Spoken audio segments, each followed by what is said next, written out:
ఎండాకాలం fan full speed లోని పెట్టినా గాలి ఆడట్లేదు, కూలర్లు పెట్టుకున్నా సరిపోవట్లేదు, ఏసీ పెట్టించుకుందామన్నా బాధ తీరేలా లేదు. బెడ్రూమ్ లోని ఏసీ ఉంటే పగలంతా హాల్లో చెమటలు తప్పవు, హాల్లో ఏసీ పెట్టించుకుంటే రాత్రి నిద్రకు తిప్పలు తప్పవు. ఇలాంటి వారికి బాగా యూస్ఫుల్ గా ఉండేవే పోర్టబుల్ ఏసీ. ఓ పెద్ద సూట్ కేసు మాదిరిగా ఉండే ఈ ఏసీలను మనకు కావలసినట్టుగా పగలంతా హాల్లో పెట్టుకోవచ్చు, రాత్రులు తీసుకెళ్లి బెడ్రూమ్ లో పెట్టుకొని చల్లగా నిద్రపోవచ్చు. సాధారణ ఏసీల్లానే వీటి నుంచి చల్లదనాన్ని ఆస్వాదించవచ్చు.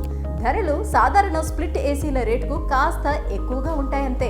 అయితే ఈ పోర్టబుల్ ఏసీలకు కాస్త మెయింటెనెన్స్ పని కూడా తప్పదనే చెప్పాలి. మామూలుగా ఏసీలు ఏవైనా కూడా గదుల్లో ఉండే వేడిని, హ్యూమిడిటీని తీసుకెళ్లి బయటకు వదిలేస్తాయి. అందుకే ఏసీల నుంచి నీరు వస్తుంది, అది ఓ పైపు ద్వారా బయటికి వెళ్లే ఏర్పాటు ఉంటుంది. అలాగే బయట ఉండే ఫ్యాన్ భాగంలో వేడి గాలి వెలువడుతుంది. వాటిలానే పోర్టబుల్ ఏసీల్లోనూ నీళ్లు, వేడి గాలి వెలువడతాయి. ఇవి గదిలోనే ఉంటాయి కాబట్టి ఈ ఏసీకే అమర్చి ఉండే చిన్న భాగంలో నీళ్లు నిండుతూ ఉంటాయి. వాటిని తరచూ తీసి బయట పారేయాల్సి వస్తుందన్నమాట. ఇక వేడి గాలి వెళ్ళిపోయేందుకు ఈ పోర్టబుల్ ఏసీకి ఓ పెద్ద పైపు ఉంటుంది.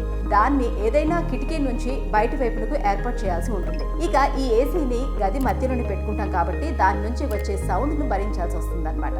పోర్టబుల్ ఏసీలతో కొన్ని స్పెషల్ లాభాలు కూడా ఉన్నాయి. కొన్ని కంపెనీలో పోర్టబుల్ ఏసీల్లోని ఎయిర్ ప్యూరిఫైర్లు తరహాలోని ఎయిర్ ఫిల్టర్లు, యాంటీ బ్యాక్టీరియల్ ఫిల్టర్లు కూడా ఉంటాయి. వీటితో ఆరోగ్యానికి రక్షణ కూడా ఉంటుంది. ఇంకేం, షాపింగ్ మొదలు పెట్టేసేయండి. ఈ వీడియో కనుక మీకు నచ్చినట్లయితే లైక్ చేయండి, షేర్ చేయండి. మరిన్ని మంచి మంచి వీడియోస్ కోసం మా ఛానల్ని సబ్స్క్రైబ్ చేసుకోండి.